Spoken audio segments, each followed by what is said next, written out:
جس گھر پر علم نصب ہوتا ہے اس گھر پر کچھ اور ہو نہ ہو، عباس کی رحمت ضرور ہوتی ہے۔ سبحان اللہ، سبحان اللہ۔ سامعین، علم کے 3 حصے ہوتے ہیں: علم کی لکڑی، علم کا کپڑا اور پنجہ، اور سب سے زیادہ فضیلت پنجے کو حاصل ہے۔ اور پنجہ ہمیں بلند ہو کر یہ بتاتا ہے کہ شیعوں کے گھر پر عباس کا اپنا ہاتھ۔ بابا شوکت شاہ جی، ہاشم کی حشمت، عبد المطلب کا وقار، ابو طالب کی قامت، علی کا جلال، حسن کا حسن اور حسین کی کریمی جب ایک پیکر میں ڈھل جائے اسے عباس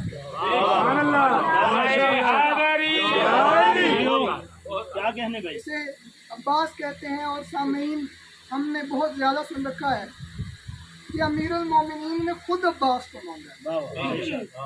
ایک نعمت کے ہوتے ہوئے اس نعمت کو مانگنا سمجھ میں نہیں آتا۔ ایک نعمت نہ ہو اس کو مانگا جائے، جیسے کسی کے پاس بیٹا نہ ہو اور وہ کہے کہ اے اللہ مجھے بیٹا عطا فرما، تو یہ سمجھ میں آتا ہے۔ کسی بندے کے پاس رزق نہ ہو، وہ کہے کہ اے اللہ مجھے رزق عطا فرما، سمجھ میں آتا ہے۔ کسی بندے کے پاس گھر نہ ہو، وہ کہے اے اللہ مجھے گھر عطا فرما، سمجھ میں آتا ہے۔ جس علی کے حسن و حسین جیسے بیٹے تھے وہ کہے کہ اے اللہ مجھے عباس عطا فرما، وہ کہے کہ اے اللہ مجھے عباس عطا فرما۔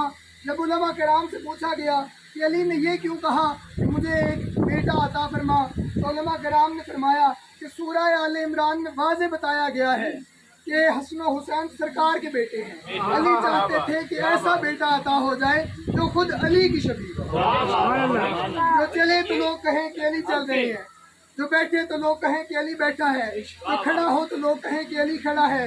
اور جب وہ میدان میں آئے تو علی کے دشمن یہ کہتے ہوئے بھاگے، بھاگو بھاگو علی آ گیا، بھاگو بھاگو علی آ گیا۔ سامعین، کربلا کی سرزمین پہ ابن زیاد کی فوج کو جس کا سب سے زیادہ خوف تھا اسے عباس کہا۔ سامعین، کربلا کی زمین ٹیلوں پر مشتمل تھی، پلین زمین نہیں تھی کربلا کی۔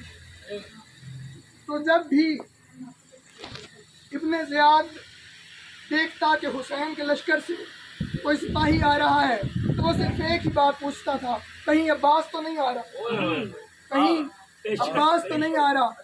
اور جب اسے بتایا گیا کہ عباس آ گیا ہے تو تب اس نے اپنی 9 لاکھ فوج کو سامنے کر دیا اور خود خیموں میں ڈر کے بیٹھ گیا۔